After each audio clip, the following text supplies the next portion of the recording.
शेंगची नाम का बहुत गहरा मतलब है the rising and advancing of spirit, और इस कैरेक्टर को स्टीव एंगलहार्ट और जिम स्टर्लिन ने 1973 में बनाया था। ये फैक्ट मुझे बहुत ही शॉकिंग लगा था, क्योंकि मैंने भी जब ये कॉमिक्स पढ़ी थी तब मुझे भी लगा था कि ये ब्रूस ली जैसा ही है, और उसके बाद मुझे पता चला रिसर्च करते वक्त कि असली में ये कैरेक्टर ब्रूस ली से ही लिया गया है। और 1980s में तो स्टैन ली, लिंडा और ब्रैंडन ली के पास भी गए थे, जो ब्रूस ली की पत्नी और बेटा था, और ब्रैंडन को तो फिल्म भी ऑफर की गई थी शेंग-ची की, लेकिन उसमें से कोई डिसीजन लिया नहीं गया और ये प्लान वहीं ठप हो गया। लेकिन देखा जाए तो ब्रैंडन ली इस रोल के लिए एकदम परफेक्ट था, लेकिन किस्मत, क्या कर सकते हैं। फू मैनचू यानी कि शेंग-ची के पिता, जिसे हम MCU में मैंडरिन के नाम से जानते हैं। अगर आपको उस कैरेक्टर के बारे में जानना हो तो आई बटन पर क्लिक करो, मैंने ऑलरेडी ये वीडियो बना दिया है, अगर आपको देखना हो तो प्लीज चेक करिए। मैंडरिन एक सुपर विलन है MCU में, तो शेंग-ची के पिता है, लेकिन शेंग-ची को उसके पिता के खराब इंटेंशंस के बारे में पता ही नहीं था। लेकिन इस बात का खुलासा सर डेनिस नीलैंड स्मिथ ने किया था, और उसके बाद शेंग-ची अपने ही पिता के अगेंस्ट चला गया और डॉक्टर स्मिथ के साथ उसकी अच्छी दोस्ती हो गई, और डॉक्टर स्मिथ की वजह से शेंग-ची MI6 का एक एजेंट बन गया। अब MI6 यानी ब्रिटिश इंटेलिजेंस एजेंसी, जिसे हमने जेम्स बॉन्ड जैसी फिल्मों में भी देखा है।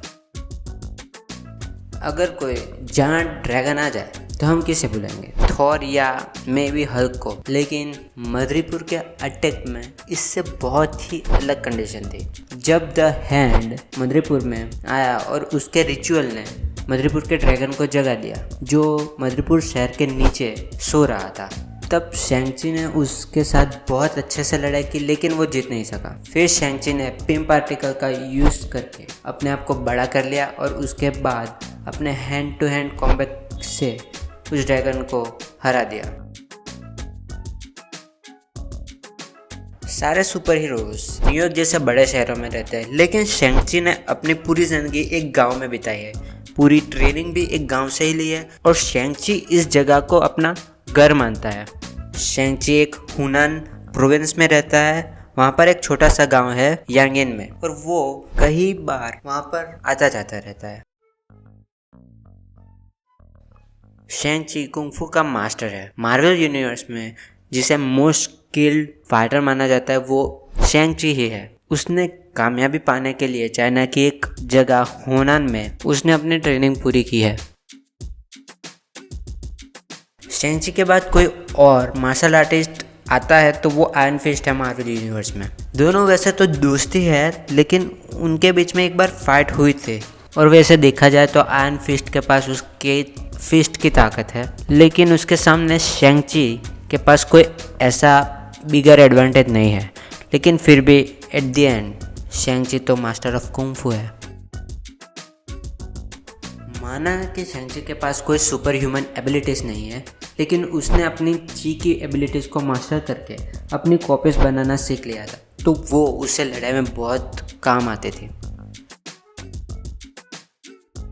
अब शेंग-ची मूवी आने वाली है, उसके लिए हम सब एक्साइटेड हैं, लेकिन कई लोग ऐसे हैं जिन्हें इस मूवी से बहुत सारी प्रॉब्लम्स है। कुछ लोगों को शेंग-ची का कलर रेसिस्ट लगता है, जो कॉमिक बुक में बहुत पहले दिखाया गया था, और चेंजेस के बाद भी उसका अभी तक विरोध किया जा रहा है। शेंग-ची सीक्रेट एवेंजर्स का पार्ट है, और उसके फादर के साथ फाइट करने के लिए एज अ गार्डियन हमारे स्टीव रॉजर्स थे उसके साथ, और स्टीव रॉजर्स ने उससे कई बार एज ए एवेंजर भी चुना था। कुछ समय बाद स्टीव रॉजर्स ने खुद ही उससे ऑफिशियली एवेंजर्स का मेंबर भी बना दिया।